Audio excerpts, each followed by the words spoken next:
In this video, we'll provide a step-by-step guide on how to meet the minimum spend requirements for our new credit card sign-up bonus by spending strategically with minimal effort. Please note, I'm not a financial advisor or accountant, and this video is for general educational purposes only. No official financial advice is being given. Feel free to pause the video to read the disclaimer or find the full disclaimer in the video description below. Step 1. Be clear on the terms of the bonus, especially the spend amount required in the allotted time frame. The credit card bonus offer will clearly list how much the bonus will be, how much you'll need to spend in order to earn it, and the amount of time you'll have to hit that spend amount. Before applying for a card, make sure to also review any other terms of the bonus, especially those that may make you ineligible for the offer. For example, having received a bonus from that bank recently for another account. Also bear in mind that the time period starts from the date of account opening, not the date you received the card in the mail. So a good rule of thumb is to reduce the full time period by about 2 weeks, which is usually how long it can take for the card to come in the mail, since you won't be able to use it during that time. If it does take longer, you can adjust accordingly. So if the time period for a bonus is 3 months, it's safer to plan to reach the spend amount within 2.5 months from the day you receive the card.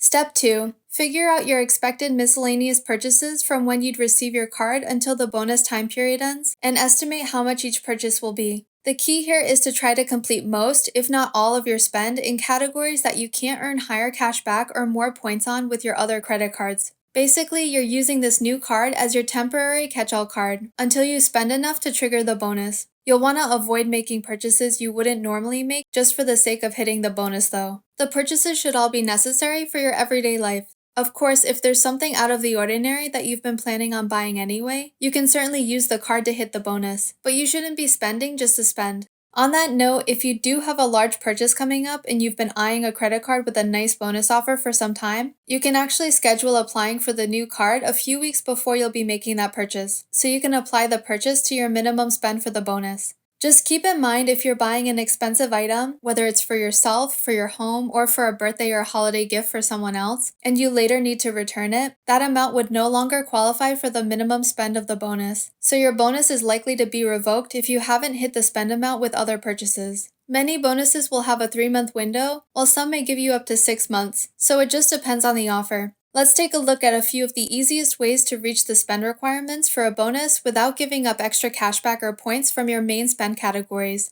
One great option is making insurance payments with your new card, like for your car insurance, renter's insurance, homeowner's insurance, as well as medical, vision, or dental insurance. Car insurance is definitely the most common insurance you'll be paying for, and most major car insurance companies do accept credit cards as payment. It's best to pay the full 6-month car insurance premium upfront to ensure it's done within the time frame of the bonus offer. And you can often save money this way by not having to pay monthly service charges that are incurred when paying month to month. So it's really a win-win situation. If you own a home or you're renting an apartment, you can also see if you're able to make your homeowner's or renter's insurance payments with your new credit card. In addition, if you're paying for your own medical, vision, and/or dental insurance, you can also see if you can pay for any of it with your new card. Between all these types of insurance, the spend you can add on your new card can really add up, especially if you're able to prepay some of these types of insurance so you're paying for 6 months or even a full year of coverage at a time. Of course, with any insurance companies, you'll want to make sure that the company accepts credit cards and that they don't charge any additional fees for paying with a credit card.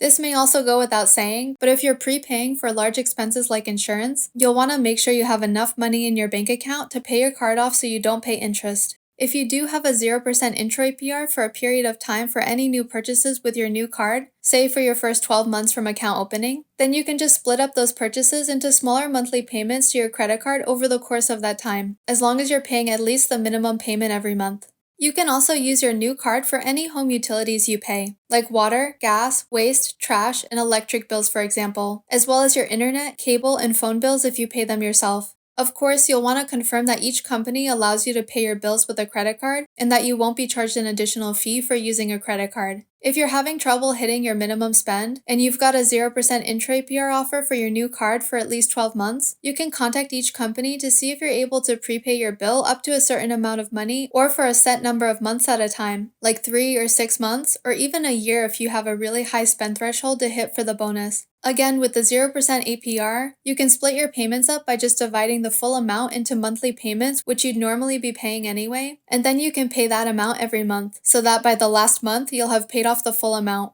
Another good category for this is anything related to healthcare. So that's expenses like copays for physicals, doctor's appointments, and dental or eye exams, and the purchase of glasses, contacts, or medication. Again, you'll want to make sure that credit cards are accepted for these expenses, especially since some doctor's offices only accept cash, or may charge a fee if you use a credit card. If you're buying medication and your prescription doesn't really change, you can also opt for a 3-month supply rather than a 1-month supply. This way, you can spend more within the bonus period, and you'll often save some money at the pharmacy by getting a 3-month supply anyway. Step 3. Calculate how much of the minimum spend can come from your expected miscellaneous purchases to see if you can hit the bonus with just those purchases. Within the categories we just went over, most people will pay more than $600 for the 6-month premium on their insured vehicle. So that's a really easy way to reach a bonus or at least satisfy a large chunk of the minimum spend. Utilities might add an extra $100 to $200 a month, and healthcare expenses might add another $20 to $50 a month depending on your costs. If you're trying to hit a spend of $1,000 within a 3-month period for a $200 bonus, and you're able to pay your $700 6-month car insurance premium during that time once you have your card,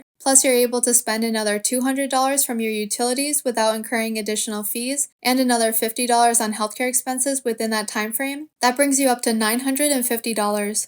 Step 4. If you can't trigger the bonus with just your planned miscellaneous purchases, figure out which monthly expenses you earn the least cash back or points on to make up the difference. The main categories you aren't earning higher cash back or more points on will of course depend on what your rewards are across your own credit card setup, and how much spend you'll accumulate depends on your spending habits. Some of the main categories to consider are grocery stores, dining, gas stations, wholesale clubs, stores like Target, Walmart, and Amazon, rideshares and transit, streaming, gym memberships, and travel. Any category that you're spending a decent amount of money on but you're not earning a high cashback rate or a lot of points on is a good option to consider using your new card for within the bonus timeframe. So in our example, we can pick from our list of main categories, like gym memberships, rideshares, or purchases at Walmart, in order to make up that additional $50 to hit the spend requirement for the bonus. In addition, when you go out, it's good to carry your new card with you, in case you end up making a purchase that's optimal for that new card. Of course, it should be a purchase you would have made either way. If you tend to impulse buy though, then it's better to leave the card at home.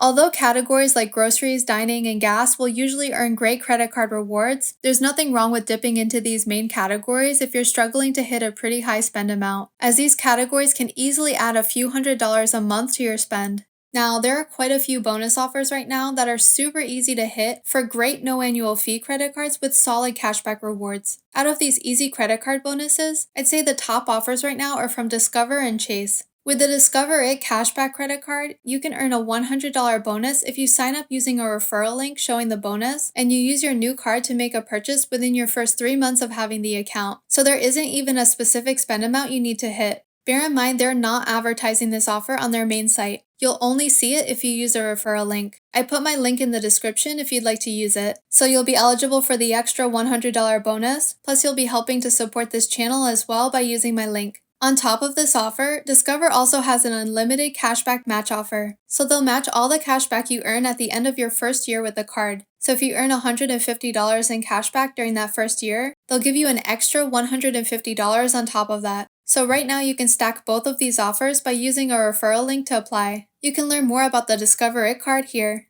Another awesome credit card offer to consider is from the Chase Freedom Flex and Chase Freedom Unlimited cards. Both cards are offering a $200 bonus if you spend $500 within your first 3 months with the card. And they're also offering a 5% gas and grocery offer, where you'll earn an extra 5% cashback on gas station and grocery store purchases, excluding Target and Walmart, on up to $12,000 spent in your first year with the card. Bear in mind the 5% offer will be ending soon. If you'd like to learn more about what rewards each card offers, we have a full review of them here. I've also put my referral links below for these 2 cards, and applying through those links really helps to support this channel. So if you do use those links, thank you so much for the support. A few other easy sign-up bonuses to hit are those for the Wells Fargo Active Cash Card and the Capital One Saver One Rewards Card. For both of these cards, you'll also be earning a $200 bonus after spending at least $500 on your card within your first 3 months with the account. With any of these $200 bonus offers on a spend of $500, you're basically getting 40% back on your purchases, on top of any cashback you'd be earning from the cashback rewards of these cards.